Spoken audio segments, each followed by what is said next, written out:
നല്ലവനായ കള്ളന്റെ കഥ പറയുന്ന ഒരു ഗുഹയുണ്ട് ഇടുക്കിയിൽ. മൂന്നാർ ഗ്യാപ്പ് റോഡിലെ മലൈക്കള്ളൻ ഗുഹ അഥവാ തങ്കയ്യൻ ഗുഹ. ഗ്യാപ്പ് റോഡിന്റെ കാഴ്ചകൾ കൂടുതൽ മനോഹരമായതോടെ തങ്കയ്യൻ ഗുഹയും സഞ്ചാരികൾക്ക് കൗതുക കാഴ്ചയായി മാറുകയാണ്.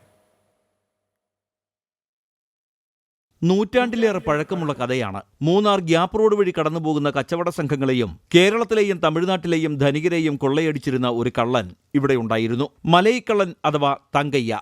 ഗ്യാപ്പ് റോഡിന് സമീപത്തെ ഗുഹയിലായിരുന്നു ഇയാളുടെ താമസം. ഗുഹാമുഖത്തെ ഇടുങ്ങിയ പാതയിലൂടെ ഒരാൾക്ക് സുഗമമായി സഞ്ചരിക്കാം. ഗ്യാപ്പ് റോഡിൽ ആരംഭിക്കുന്ന ഗുഹ തമിഴ്നാട്ടിലെത്തുന്നു എന്നാണ് കഥകൾ.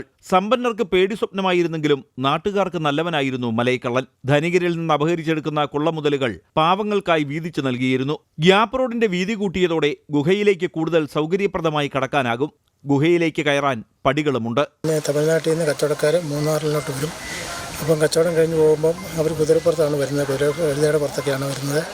അപ്പം കച്ചവടം കഴിഞ്ഞ് പോകുമ്പം അവരുടെ കയ്യിലുള്ള വടം തട്ടിപ്പറിച്ച് മേടിച്ചിട്ട് പാവങ്ങൾക്ക് കൊടുക്കുകയായിരുന്നു കള്ളൻ്റെ സ്വഭാവം. മഴക്കാലമാകുമ്പോൾ ഗുഹയിലെ ഇരുട്ട് കൂടുതൽ ഭയാനകമാകും. ഉറവവെള്ളം തുള്ളിയായി വീഴുന്നതിന്റെയും ചീവീടുകളുടെയും ശബ്ദവും വാവലുകളുടെ ചിറകടികളുമെല്ലാം ഉണ്ടാകും. മൂന്നാർ ബോഡിമെട്ട് പാതയിൽ യാത്ര ചെയ്യുന്ന സഞ്ചാരികൾ വിശ്രമിക്കുന്ന ഗ്യാപ്പ് റോഡിലെ ഗുഹ കഥകൾ കൊണ്ട് സഞ്ചാരികളെ ആകർഷിക്കുന്ന കൗതുക കാഴ്ചയാണ്. MC Boban, Amrita news, Idukki.